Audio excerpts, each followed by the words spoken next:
And now people have Ring cameras and stuff like that. And soon, and I joke about this. I need to cut my thumb off to open my residential house. Yeah? Yeah, it's thumbprint. Thumbprint. Soon you're going to have a moat. You're going to have a moat and a drawbridge.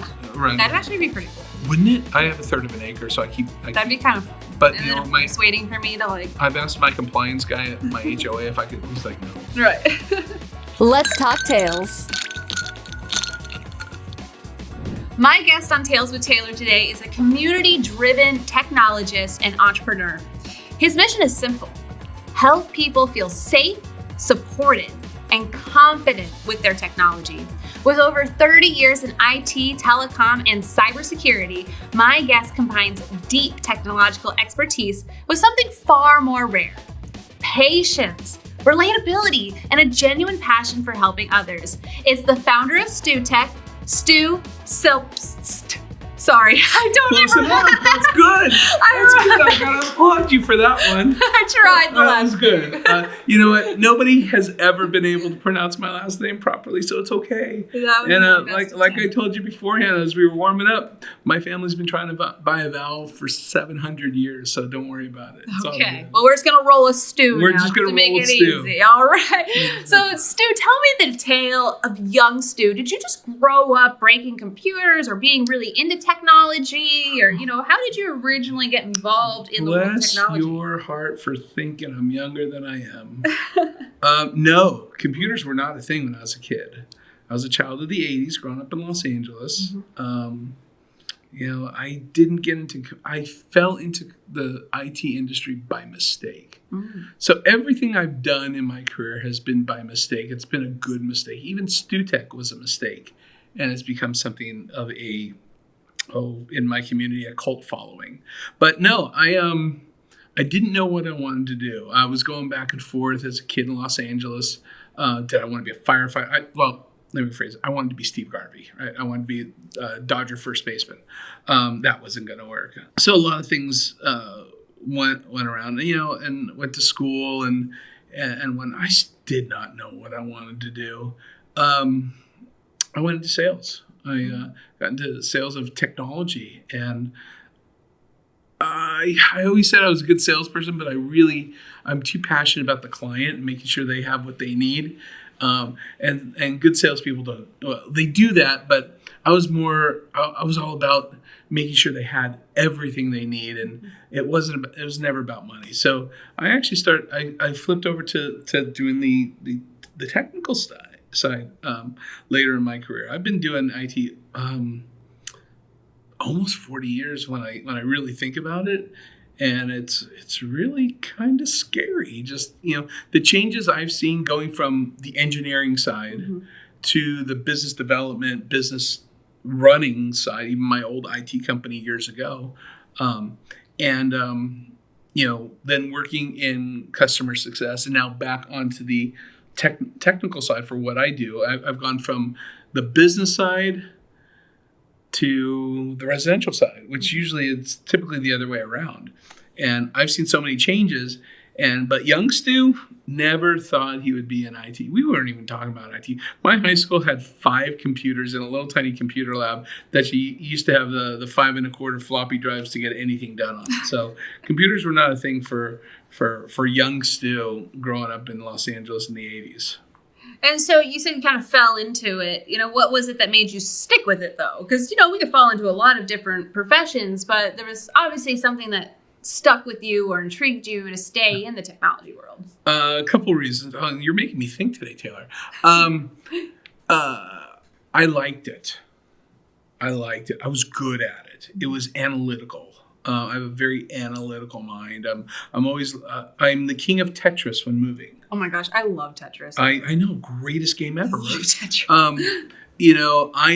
I kind of see things where they're going to be. Wayne Gretzky said it best: "I don't want to be where the puck is. I want to be where the puck's going to be." Yeah. That's me. I'm kind of a 3 steps ahead. I know what's going to happen, not because I'm clairvoyant or anything like that, but just based on experience and life, I kind of just know how things are going to play out. I stuck with it because there was something romantic about it.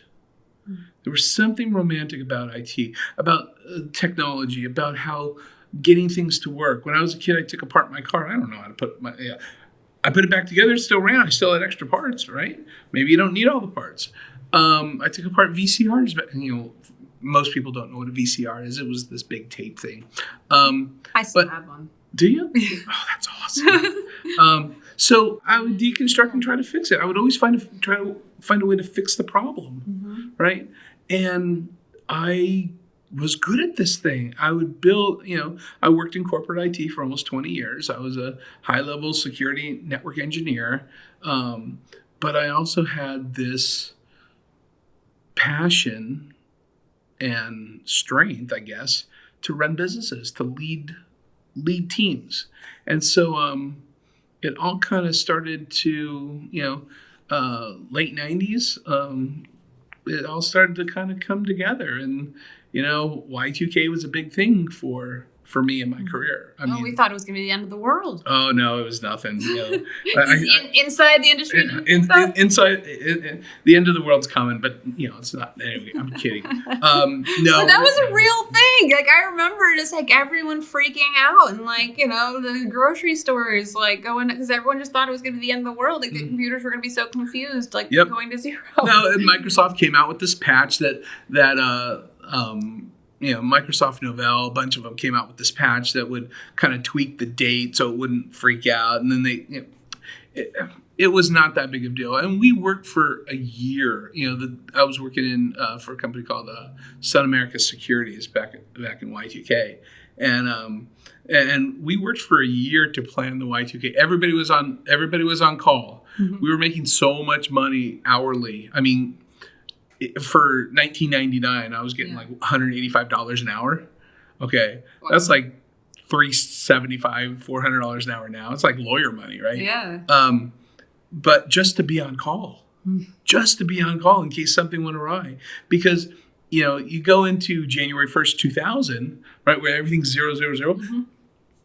Early computing, the Bill Gateses and the Steve Wozniaks and the Steve Jobs didn't plan for that. They weren't thinking about that. So it was Y2K was a really, really fun time in the industry, and it taught us a lot about security. It taught us a lot about planning ahead. It taught us a lot about where the next things were going. The internet was not even the internet then in Y2K. I mean, we had AOL. Remember? Yeah, of course. Yeah. So things have, and that's 25 years ago. Yeah. That's a blink of an eye. Okay. I'm more than double that in age now. So it's, Y2K was a great learning experience for all of us in IT, if you look back and you think about it. But then there were these kids that were just coming up that had the computers in their high school, and they had the IT classes in their high school that just were brilliant. And that's one of the reasons I got out of the engineering side. I could not keep up with them. I could not, maybe I lost the drive, the technical drive to do that, but I love the business side of IT. I love to talk to business owners about how technology would benefit their business and have that business-to-business conversation, that financial conversation, that return on investment conversation. I still love to have that with my micro business clients, but it's a little different now. But yeah, and that's a long way around to why I stuck with this. I mean, it's just fun. It's just fun. Well, it's something that's always evolving and changing, and it's something that you're able to kind of keep learning at, I'm guessing, because there's more technology now than ever before. Right. AI is really changing the scope on things. So, and when we talk more about what StuTech does, we'll talk about how AI can help that. But the technology is always changing. There's a lot of people that want to embrace it for the good, and there's more people that want to embrace it for the bad. So, the technology that's ever changing, to stay on top of it, it takes a lot of effort, but sometimes we use the technologies to stay on top of the technologies. So let's segue. Tell me about StuTech. First, I want to know about the design and the color schemes. How did you come up with your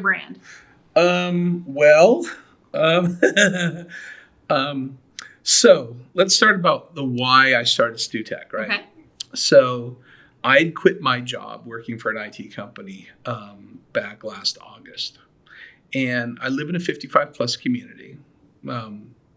And I'm 58, just so the audience knows. And I was looking for work, right? And I think you and I ran into each other and a few other people, just trying to help me find a job. I did not want to be a business owner yet again. My wife had the brilliant idea on November 22nd of 2024 of, hey, we live in this 55 plus community. Why don't you just put a post out on a Facebook page saying you've been in IT technology for umpteen years, you're in between jobs. If anybody needs some help, I'm here. Here's my phone number. So I reluctantly agreed. At first I said no, just so you know. But I reluctantly agreed. And I made that post. And within 3 minutes, I had like 4 phone calls. Wow. Just in my little community out in Mesa. So I'm like, okay, I'm on to something. All right, I'll keep doing this. And every day I would get a call. Hey, can you come help me with this? My printer, my this, my that. And it's all senior citizens, right? So one day I walk into my bank and I'm making a deposit of some check that I got from somebody. And my banker calls me into her office. She's like, hey, Stu, we know you're not working because we're friends. I've been friends with them forever. How are you depositing all this money? And I explained to her what I'm doing. She's like, you're onto something, Stu. The seniors, and 55 plus. I'm like, yeah, you're probably right. So December 22nd, 2024, again, 3 days before Christmas, I went online to LegalZoom and I created my LLC for StuTech LLC. So that's how StuTech was born. Now, I'm not a graphic artist. I have zero talent. I can barely color inside the lines. I have some graphic artist friends, so I asked some of them for a logo. They're like, Stu, we're really busy, hey, So I did what any entrepreneur would do or any technical person. I went to ChatGPT and I said, hey, this is what I'm trying to do. And it came up with something similar to that. Okay. It was very close. Now, this is the second rendition of our logo. Okay. Because I had to rebrand, and we'll get to that story in just a second. So it came up. So it's basically cloud, mobile phones, email, and a computer, right? This is the second rendition, but it was StuTech. And my tagline originally started as like, call us, not your kids. Right? Because Cute. It's all for seniors. Super cute. Yeah, and it worked out really well. I got the StuTech LLC, the website stutechaz.com, all that stuff. And so we're chugging along, okay? All through winter, I'm building my reputation with the snowbirds. Then something weird happened. It's called May in Arizona. Snowbirds left. Yes. The work dried up. I'm like, wait a minute. I had some managed clients, right? Some clients that were on recurring services, but it was nothing. So in August, I went to a IT conference, okay? And I was telling the story earlier today. I went to this IT conference and I tell people I do IT for seniors. And they look at me like I have 3 heads. What do you mean seniors? I said, well, people in 55 plus communities. They're like, how do you make any money? I said, well, I bill them and here's my rate and this is what I do. And again, these business owners of IT companies are looking at me like I literally have 3 heads. They're like, explain it. So I try to explain it to them over and over and over again. And over the 3 or 4 days of this conference, we're having these conversations about what I do and how we do it. And I ask them what who their market is. And so I came back from that conference with a head full of information. And one of the things I really thought about talking to 100 IT companies over 3 days, it was probably close to 100 people, is StuTech is a company that serves the underserved. Okay, so not only do we work with seniors, but we work with micro businesses.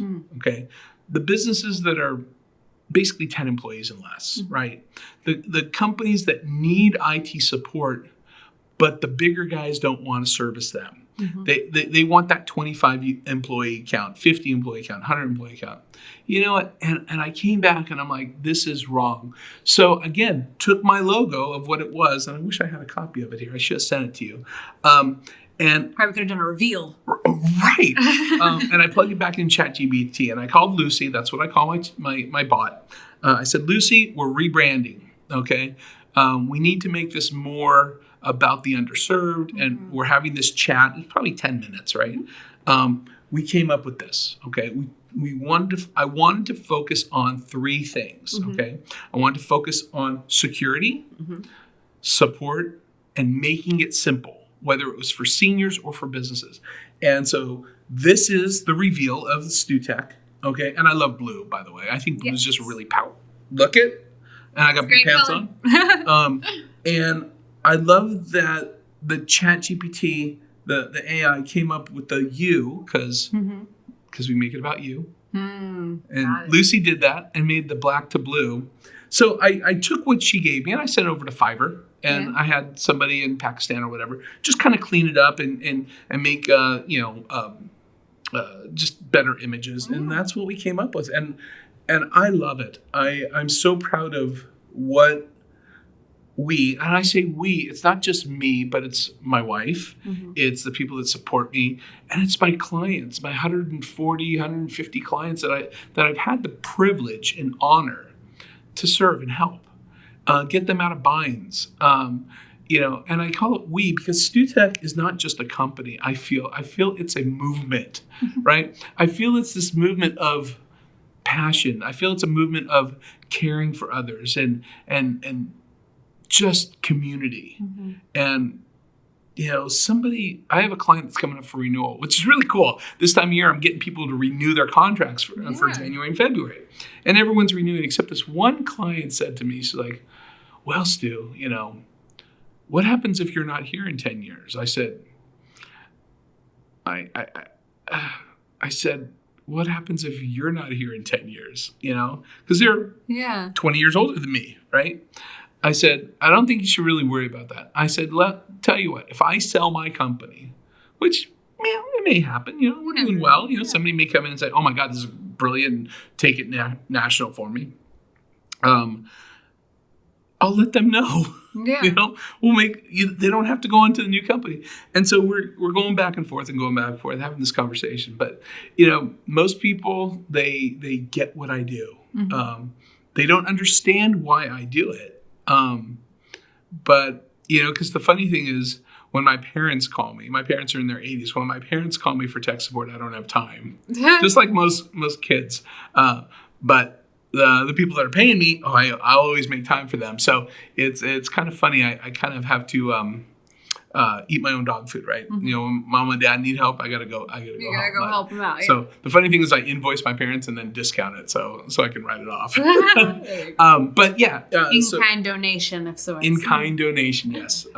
That's what my accountant tells me to do. So yeah, that's what StuTech's about, and it's been a year, okay, just under 50 and a half weeks or something like that, and I'm actually having the best time of my life. Awesome. So give me some examples of some of the solutions and some of the problems that you've solved. A lot of phishing. A lot of phishing emails. Password resets. I can't get into my Facebook, right? Facebook's a huge thing, huge issue. I've been scammed. I've been hacked.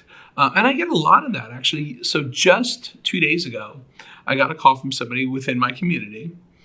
And they're like, I've been hacked. I'm like, okay, tell me what happened. So they explained what happened. They were looking for some help with Microsoft.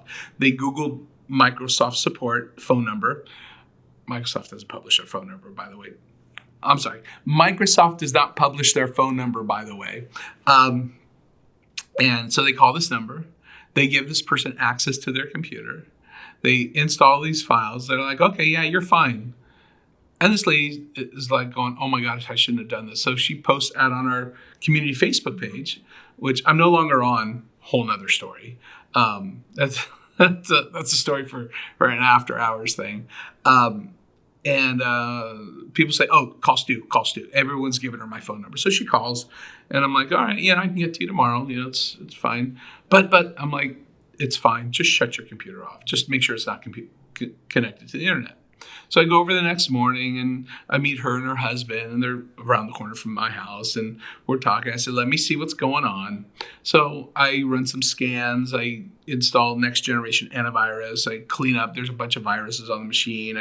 I take the the malware off of there, and I get her all cleaned up, and she's good to go. And here's why I do what I do. I look over her, and her name's Joni. Wonderful, wonderful lady. She's got tears in her eyes. Mm-hmm. And her husband's sitting there. And I'm like, are you okay? And she's starting to cry. I'm like, do you need a hug? She's like, yeah. And that's why I do what I do. It's not about the money. It's about giving people that feeling of security, knowing that they have what I like to call a STU. Mm-hmm. They have someone they can trust.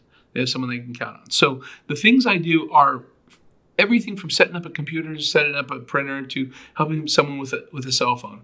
I do cybersecurity classes in different communities. I'll do an AI class on how to use ChatGPT or how to use Copilot. I will sit and teach people how to use their devices. And I get these 80 and 90-year-old people just asking for help. And the beautiful thing about that, and it's mind-blowing. And I never thought I would live to see the day where I look forward to this, but I see the light go on. Mm-hmm. People who didn't grow up with computers, like I didn't grow up with computers. I just tripped over my shoelaces and fell into the industry. Mm-hmm. But I see these 80, 85, 90-year-old people get it. And yeah, they used computers at the end of their career, but it was just like, okay, order entry or stuff. Typing. Yeah. But when they do it at home, it's confusing to them. Mm-hmm. And I feel that I make it simple for them, right? Here's how you do that. And I will create cheat sheets for them. I see the iPhone 8s, iPhone 11 still, 12. I even have a 15. I don't even have a 17. Because I tell people, you don't need the latest and greatest, just make sure it works, right? And they're like, well, how do you do this? I said, tell you what, let me make a 1 or 2 page printout for you. And I will go home and I will do pretty screenshots of what it should look like, and here's how, and I'll email it to them. So I've built up this FAQ library mm-hmm. of stuff for iPads and Androids and iPhones and computers and PCs and Macs and stuff like that. That somebody says, oh, how do I do it? Let me just send you the file. There you go. And they're like, okay. And they don't even have to be a client of mine. They can just call me up and ask me a question. Mm-hmm. And I'm like, oh, let me just send you this. It'll be a lot easier. So it's not, again, it goes back to, it's not always about the money. Mm-hmm. It's about securing, supported, and simple. And I really want to focus on keeping stuff simple. Yeah, definitely. And so what are some simple things that people can do in order to protect themselves more from having those viruses, the malware, and all those things added to their computer? Stay offline. Which is easier said than done. Right. It's never going to happen. Okay, so here's the God's honest truth, all right? It's not a matter of if you will be compromised, it's when. For everybody, me as well, okay? If you're online at all, even checking email, doing banking, Facebook, and anything, Amazon, you will be compromised at some point. Mm-hmm. Now, what you can do is maintain your machine. Okay, if you have what a does that mean? Sorry. Okay, I'm gonna get there. I'm gonna get there. It's like anything else. Whether you're taking care of your health, mm-hmm. whether you're taking care of your car, you got to go get oil changes in your car. You got to rotate the tires. Same thing with the computer. You got to clean out the cookies, right? Mm-hmm. You got to flush the cache of the browser, and you've got to clean the registry. And so we have tools that do that and I automate it on a weekly basis. I do maintenance every Thursday from 9 to 11 for all of my clients across the board that are on managed. Mm-hmm. You also need to have a good antivirus. Okay, when I say good antivirus, you need to have what we call an MDR, which is a managed detect and response product. It uses AI and machine learning to stay ahead of the bad guys, and it's really a good product. So those products out there that you buy online, like Norton and Malwarebytes and McAfee, you know what? Can I say crap? You're allowed to say whatever you want. This is your show. They're crap, okay? We use a product called ESET, and we use a business class product called ESET, and we use their Advanced Protect product. And we put it on all of our clients. It's a business class product. It's what I used in the enterprise years ago. And it's gotten better and better and better and better. we've I just think it's a group effort. So and the business is going to grow. The business is going to grow. You're going to have more people. It's always going to. I do have an outsourced help desk. Well, there you go. So it is a we. It is a we, and the outsourced help desk for my business clients because I can't be everywhere at once, right? Of course. So I'm able to monitor the viruses. I'm able to see when things are caught and cleaned, and it alerts me if something's not clean, so I can go in and fix it. Haven't had to do that. And I can honestly say any of the clients that I've been working with for over a year that have my antivirus have never been infected. Okay. Now I go in and clean up a lot of crap that they've tried to clean themselves or break themselves. But so those are the things. Make sure you clean up your browser history. You don't have to delete it. The other thing that's really, really, really, really, really important, I can't stress enough, is password management. Okay, because I go into senior communities, I do cybersecurity, and 95, if not more, % of the people have all their passwords in a notebook, and they're like, okay, and it's whited out or crossed out, and okay, there's password management software out there. I personally use LastPass. A lot of people don't like LastPass, and I'll tell you why I do like it. But there's plenty of products out there, Password One, LastPass, whatever. And I like LastPass because they have been compromised. So they've been compromised 3 times. I've never been compromised, but the reason I like them is because they're on top of it. Okay. I would rather drive with somebody who has been in a car accident before. Because then they know what to do. Because they know what to do, rather than someone who's never been in a car accident or gotten a ticket or something like that. Right. Just maybe I'm just weird, but the companies that have never been compromised, they haven't admitted they've been compromised. I was about to say, Google's been compromised. Right. Everyone has been compromised. So I really like LastPass. Now, people will say, well, I can save things to my Google Chrome browser, my Microsoft Edge browser. That's all well and good until your Google account gets compromised or until your Microsoft accounts get compromised. So here's what I tell people. I said, it's better to spread the wealth. I believe in a layered approach to security. Antivirus, email protection, password management, things along those lines. Multi-factor authentication on everything. Amazon, you're paying. It's like a requirement nowadays on most sites. Most sites. Now they're doing the passkey, which I'm still investigating. I'm not recommending, but I'm not saying no. Okay. So many people use the same password for everything. And the thing is, if something gets compromised, say Amazon gets compromised, Google gets compromised all the time. Your stuff's out on the dark web. Your passwords are out on the dark web. Change your passwords often. Okay. Change it. So how often is often? Is that every 90 days? Every 180 days? Every 3 to 6 months? Once a quarter. Okay. Being from California, you change the clocks, right? Right. I would tell people, all right, so you're changing them every 6 months. That's when they talk about changing your batteries in your smoke detectors. Oh, yeah. Okay. Okay. You can kind of change your passwords at the same time. But every quarter, first every month.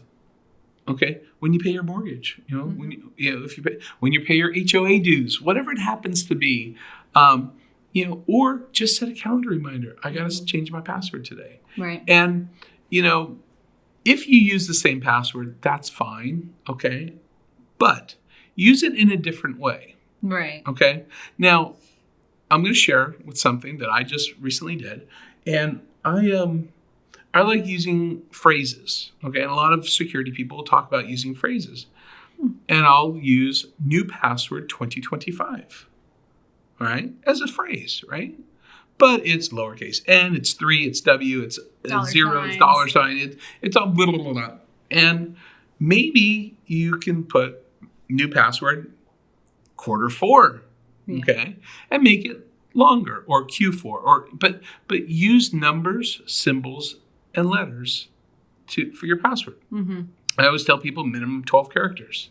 Okay, a lot of places want 8. I say 12. And there are studies out there, the longer the password, the harder it is for the bad guys to get in. Makes sense to me. There are more digits they have to figure out. I know, right? More things to crack the code. More things to crack the code. Now, what is your recommendation on those auto-suggested ones? Sometimes Google will try to provide you, here's some random stuff to use. Great. I like them. But again, don't keep them in Google. Don't keep them in Chrome. My password manager does the same thing for me. It suggests it and it will save it to the password manager. So the one thing, again, that's my layered approach, right? I use Chrome for my browser.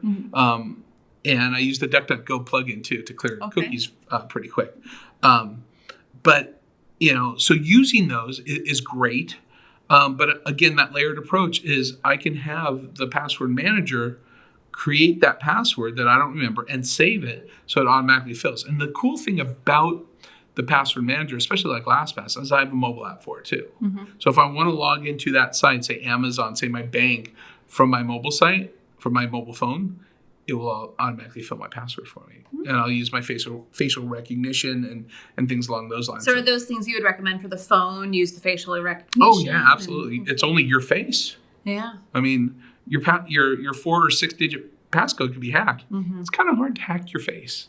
Unless they knock you out. For now, at least. Unless they knock you out. You see it on TV where people grab the phone and say, "Ooh, click." Yeah. Well, if you're knocked out or dead, let them have your data. That's true. Yeah. So yeah, that's what I recommend. Do you need eyes open though, or does it matter with your eyes? I don't know. They have a setting in the iPhone if you have a mask on. Oh wow. Okay. I don't know. Yeah. Oh, what if you? I'm waiting for retinal scan. So years ago, a few years ago, I was taking a certification course for a company called KnowBe4. They're a security company, and I was taking the sales training for it. And they talked about multi-factor authentication, not just two-factor authentication. And multi-factor authentication is something which is typically your password most of the time, and something you have, which is typically your phone or a key fob. They talked about multi-factor, which is more than two-factor authentication. Okay. So true MFA, like 3-factor, 4-factor, 5-factor.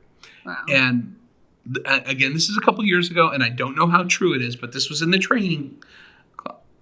They were testing a kind of a DNA factor authentication where they used body odor to authenticate. Yes. Now, how does that work? I don't know. I don't think that would work. Sometimes people put extra cologne on. Sometimes people, maybe it's the summertime in Arizona and you were just in your hot car for a little bit. I don't know. Then you just can't log in. Go shower, and then you can get on. Right? Seriously. Get on the computer. I don't know, but I thought it was pretty funny. I giggle. I tell that story when I do my cybersecurity training about and I'm not going to go into too much detail, but I thought it was pretty funny. Everybody gets a good chuckle out of it. I'm like, yeah, you know what? You're going to have this wand. You're going to have to do a pit test or something like that, or my goodness. Yeah. So So if you change your clones, maybe your aroma will change. But I think it's something like behind the ear. I don't know. I didn't get too much. Right, detail. something pheromone that's like maybe always with you. I think they were testing it with the military. Interesting. Yeah, the really low end. It's amazing. Everything kind of starts with the military. The internet. The internet. Everything starts with the military. So it was a pretty fun little thing that I learned, and I don't give it much thought, but it's a funny kind of joke thing. And so talk to me too, I know we've mentioned the use of AI for helping you with your logo. Like, where do you see the future of AI? And in particular, like with your clients, like how can they use it in order to, help themselves? I see them using it for a lot of different things. And I use it for a lot of different things. And I want to use it for good, right? Yes. I use it to write a lot. It saves me so much time, okay?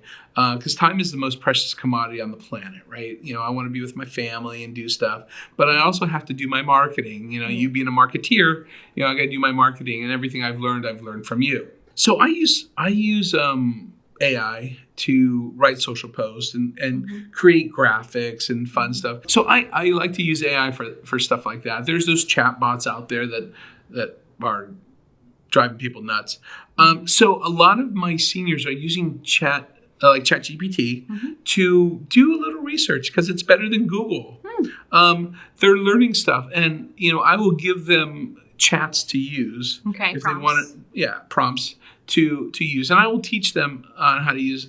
They're not going to go in too deep, but I use it because it'll save me time, right? So, for example, I was working on someone's computer today. And it was running really slow, okay? And I knew the specs of the machine. I'm like, what's going on here? And so I asked my ChatGPT, instead of going and Googling, because I'm doing two things over here. And so I asked Lucy to help me out. She's like, sure, Stu. So she calls me Stu. And I'm like, hey, it's an HP XYZ. Here's a serial number. Let's find the specs on this thing. So she goes and finds the specs on it. And she tells me, because I got my AirPods on, and she tells me what the specs is. I said, okay, let's look to see if there was a recall on any of these on the hard drive because we're running really slow. And she's like, no, there wasn't. So we can kind of dig in deep. She's kind of I use her as my assistant.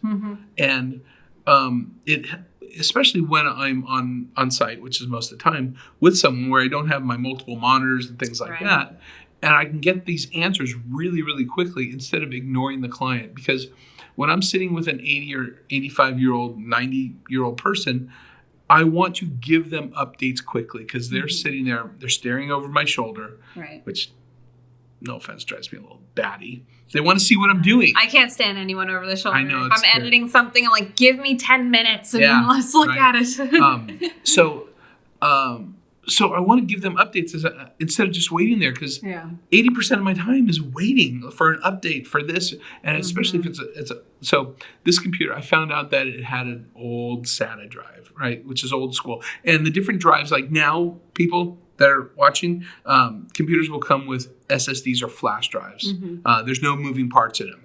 The old days, 4, 5, 6 years ago and beyond, they were platter drives. The platters would spin kind of like an old record player. That's what they were. That's why I explained it. I just hated plugging it in. You'd hear it working. You'd hear it spin. Come on, get onto the desktop. I hear you working. Yeah. So the standard was 7,400 RPMs. Okay. This particular machine had a 5,400 RPM drive. Really, really, really slow. Yeah. And I was asking the client a number of questions like, where did you buy this? When did you buy it? Did you ever run over it with your car? They did. Wait, what? Yes. How does one run over a drive with their car? They run over the computer. How do you, even so, how do you run over, is this like some Office Space scene? Like, I didn't want any more information. Okay. So I was looking for reasons it was running so slow. Okay. But the real reason is it's an older drive. The drive's healthy. I did some tests on the drive. The drive's healthy. It's just old. It's just old. So I suggested to the client, I'm not saying buy a new computer. I said, but when you do, call me first.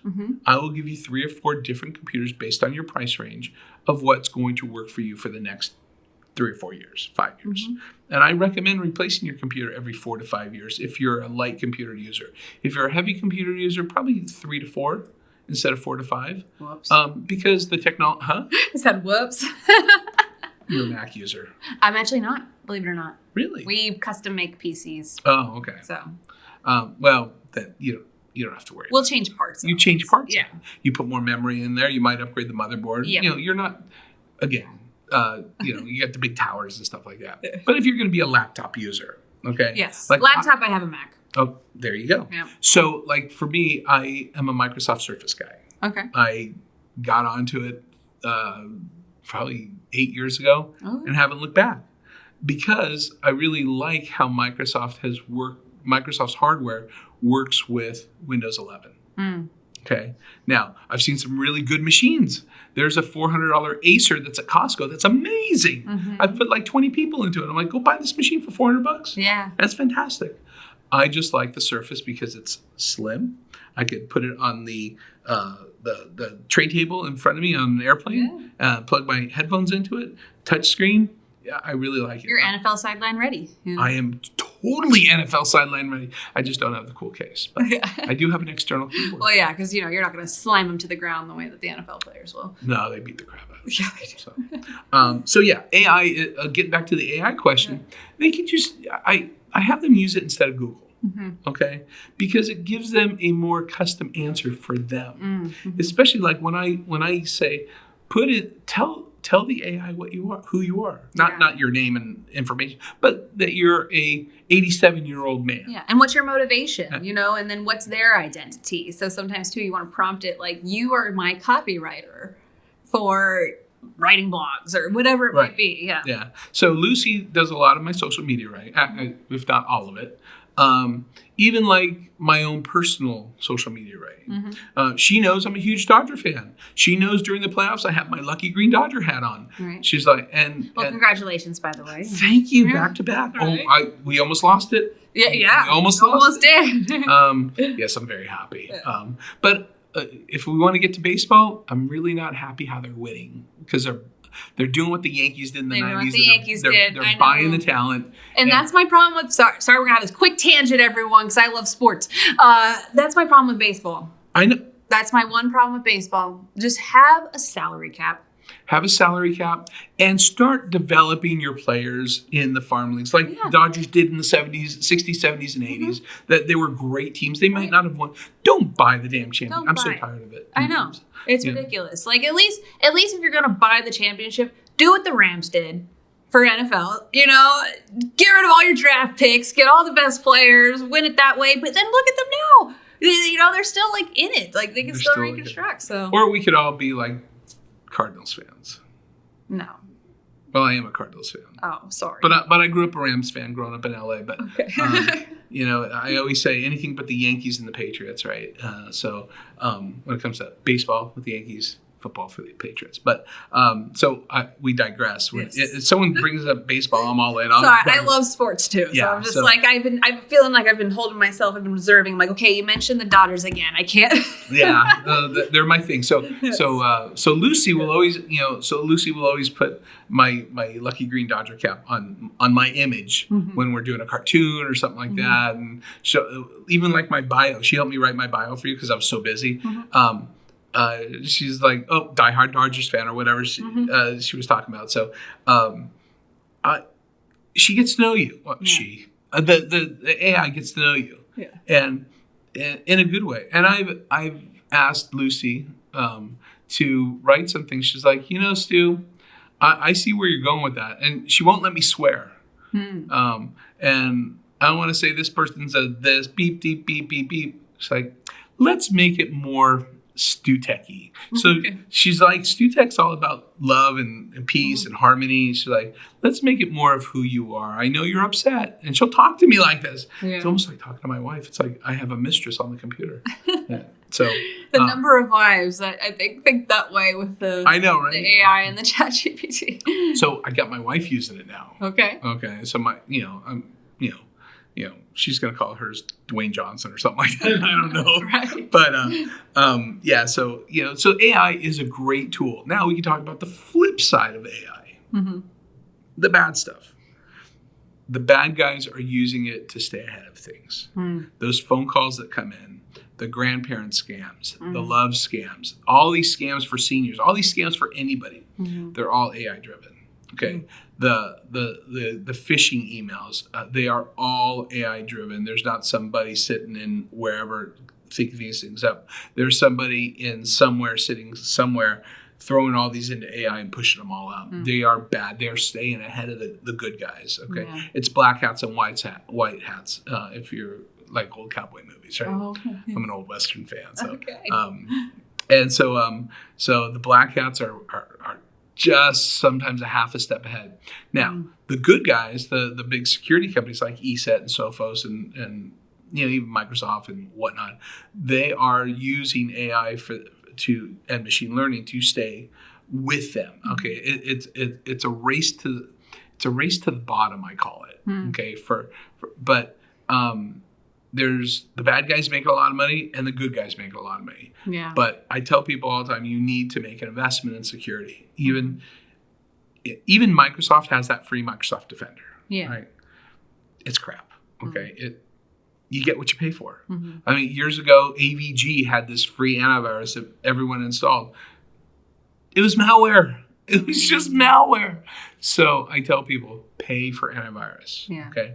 If you don't want to pay for it, then you're just setting. It's like leaving your doors and car open and running. Yeah. Someone's going to come take it. They're going to look around.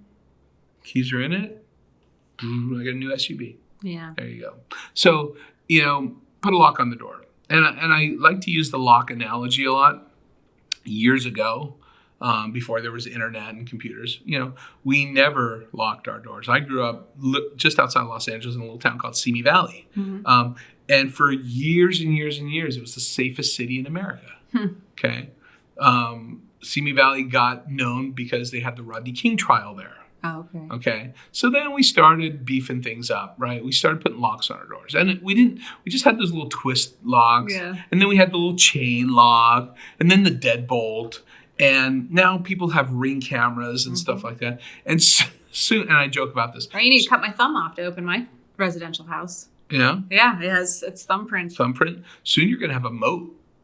You're going to have a moat and a drawbridge around. That'd actually be pretty cool. Wouldn't it? I have a third of an acre, so That'd be kind of fun. But and then a horse waiting for me to I've asked my compliance guy at my HOA if I could. He's like, no. Right. But I would love to have a moat around my really house cool. and a little drawbridge to drive in. Yeah. But so security. We've even seen it in our own physical security, right? Years ago, we used to talk to everybody. Okay, we used to volunteer for stuff. Now we're all kind of a little standoffish, right? So it's like, what do you want from me? It's like we used to pick up the phone, then caller ID came out. Yeah. You think about all the layers of security over the last 25, 30, 40 years that we're all using on a daily basis, and now you can block unknown callers from your phone and go to voicemail, right? I do it all the time, right? I don't know. If I don't have the number in my phone, I wait until the voicemail to see what they need.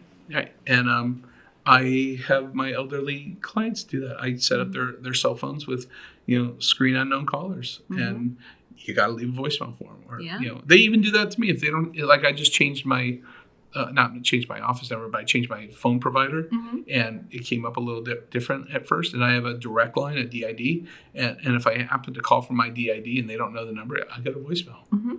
So, which is fine. But so we got to take all these little things into consideration, right?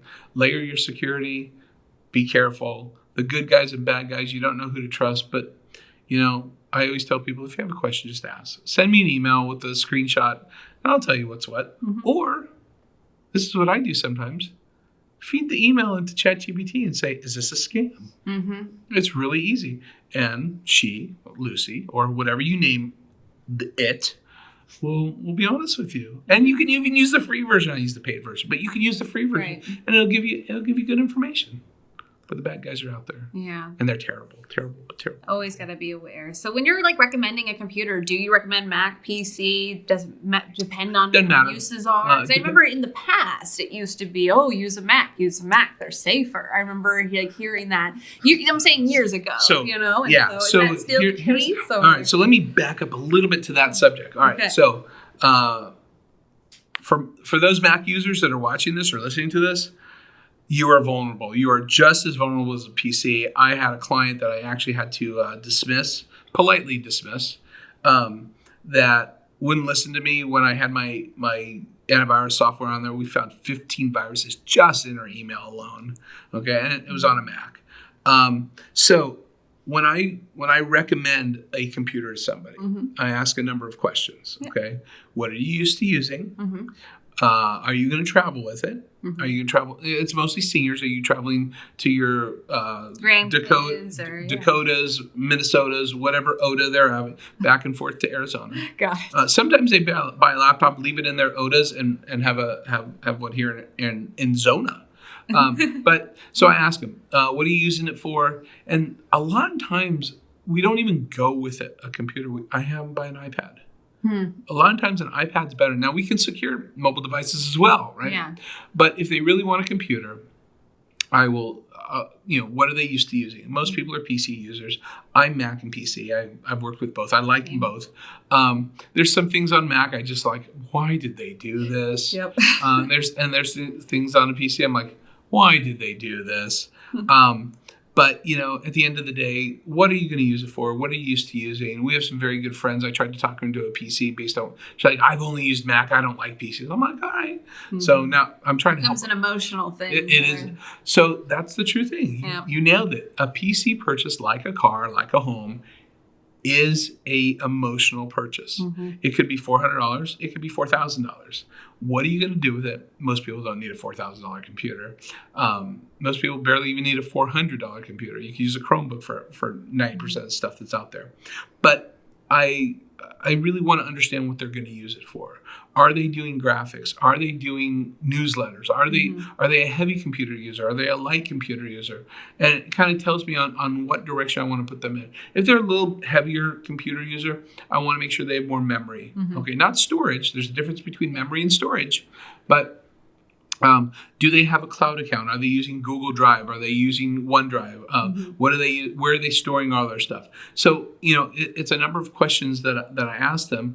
And I like sitting down with them, having a cup of coffee, because you just see then they start asking questions, right, because I'm asking them questions. So it's a very personal purchase.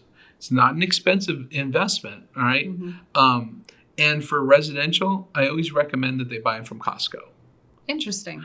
And I wrote a little article about this on my social media.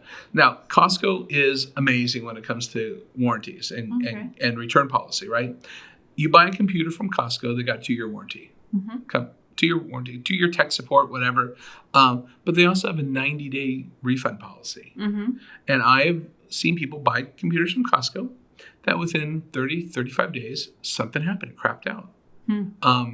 I said crap again. That's like the 5th time.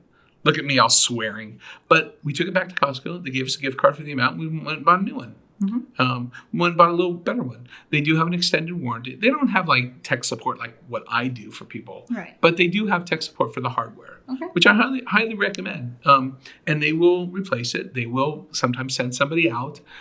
So I think it's always a good investment or good way to purchase a computer. Now, if you're not a Costco member, find somebody who does, or spend the $65 a year to be a Costco member. Everyone knows someone. Everyone knows someone. Now, Costco member. Places I do not recommend to buy computers from. Okay. Now, this is very important.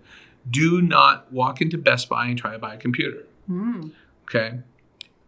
If you feel like being sold on some stuff, whatever the spiff of the day is, okay, you might get sold on a old floor model because it's been sitting there a while.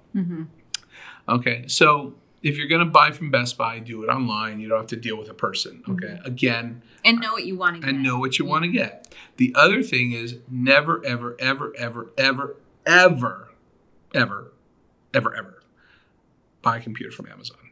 Okay. What I've seen in my experience is that when somebody buys a computer from Amazon, it's not new. It's usually used or refurbished with no warranty, no return policy, and no support. One more thing I want to add to your listeners, okay? Google, Gmail, for whatever. Everybody's got a Gmail address, it seems like. I just dealt with an issue with one of my clients that accidentally deleted all their emails from their Gmail account. There's no way to get it back, especially if it's after 30 days. Yeah. And the worst part is there's no support. Okay. So one of the things I recommend if you're going to use free email, Outlook.com. The reason Outlook.com is because you can use Outlook, the software as well. But if you delete something, it's not permanently deleted. Even if you delete your trash bin, you can still recover it for 30 days after that. And it's Microsoft Exchange. Got it. It sits on Exchange, just like business. It's almost a business class email. I'm not going to say it's business class because it's not, but it is. So that's what I recommend. And the only reason I'm bringing that up now is because, you never know if somebody here is going to watch this and talk to their parents about moving off midco.net or wherever they're from in the Midwest, go, I should probably get an email. Because even like Cox went away from their own email. Now they use Yahoo. Yeah. So, you never know what's going to happen with the email and some of these migrations. So, those are just some of my recommendations. That's a great recommendation. I personally, I had a boss once that really instilled like never delete communication. So I have every single person, there's a folder. So even with you, there's a Stu folder. Like there's any kind of communication, you just put it into there. So then if you ever need to recall for whatever reason, you can just go into that folder. Yeah, and that goes to like pay a little bit of money for storage. Like I was working with someone this morning and they were out of storage in their iCloud because you get 5 gigs for free, right? I'm like, well, how do I get more? I'm like, it's 99 cents a month. Yeah. oh, I think I can afford it. I'm like, yeah, if you can't afford 99 cents a month, we got other issues. Yeah, we got some issues, and Walmart will probably hire you as a greeter. Right, exactly. So, we have issues and we have solutions for those issues. So, but people don't know. They think it's a scam. And this gentleman he's great, Steve. He goes, was this built through Verizon? I said, no, it's built through Apple. It's fine. Yeah. And so I set it up for him. So now he's got 50 gigs of data and plenty of storage. You can get all his pictures and sync them up and share them and da-da-da-da. But always make sure you have a little bit of storage, a little bit extra storage. Even if you have a Gmail address, buy a little bit more storage. Yep. If you're using, .me, right, which is Apple's, buy a little storage so you can save stuff. Outlook, you can buy the Microsoft 365 that has a terabyte of storage, which is a ton. It's $100 a year. Right, and for those micro businesses, it's like buy the G Suite. Just get the 2 terabytes of storage. Right. You can then have the at StuTech, at Financial Potion. It makes it look a little more professional and things. I try to keep people away from G Suite, and I'll tell you what, as businesses away from G Suite. Okay. It's really hard to secure that email. There's a lot of steps to take with like email security, and we use a product called Proofpoint for email security and cybersecurity training. And to secure Gmail, it's a lot of physical steps, and if you miss one, you might miss the security. So if you're a micro business and you want your own email, I always recommend Office 360 or Microsoft 365 because it synchronizes easier with all the security products out there because it is the business standard. Right. Now, some people are just sold on Google. All right, that's fine. It's going to take a little bit more effort to configure it. It's not that it can't be done. Yeah, it's just a little on my side. There's more work, so you're going to pay a little bit more. Yeah, no, I do remember the setup was a headache and a half. But then once it's done, you're done. So once I get one of I have one client that is on Google, and once I got him set up, all set up, it's just now adding email addresses and But it took a little while because he was actually the first business client I took on. Okay. And it was the first time using Proofpoint, and I was like, "This is a pain in the ass. Yeah. This is tough." And because I had only been using Microsoft, so anyway, I digress yet again. Well, this has been fascinating. Like, there's been so much gold. I know we've definitely ran through our time. This has been amazing. You've given everyone so much great information. We're going to have links, to connect with you in the show notes, and any other goodies you want to send our way to provide links to, we'll make sure we have that in the show notes. Okay. But, as we're kind of coming to a close, if you were to leave just one thing for people to remember, one bit of advice, or just one phrase that you want people to remember, what would be that one thing? Well, there's two. Can I? I will allow two. Okay. I will allow two. All right. If you're a senior, if you're 55 and over, call us, not your kids. That's first thing. Okay. Don't bother your kids, right? And second thing, if you're a child of a senior citizen, gift them our services so they don't bother you at the holidays, right? So that's kind of one. Second thing is just be careful online. There's bad guys out there. There's a lot of false stuff out there. It's nasty. The internet used to be a fun place to learn stuff and get stuff. Now it's like, I don't know, Washington, D.C. It's just a mess. It's all messed up. So just be careful. That's all. You never know who they really are. If it sounds too good to be true, it is. If it looks too good to be true, it is. If you don't know the person that's sending it to you, just don't open it. Just don't even open it. So a little bit more than two things, but I appreciate those. All really great bits of information. And so if you are a kid with an elderly parent or, loved ones, or if you are that person whom, just needs a little help with technology, contact Stu. StuTech is here to make things secure, supported, and simple for you. So thanks so much for joining us on Tales with Taylor. Hopefully you learned some cyber tips and security tips and things. And until next time, just take care of yourself and be safe. Thank you for watching Tales with Taylor. Please make sure you like and subscribe to the Financial Potion YouTube channel to never miss an episode.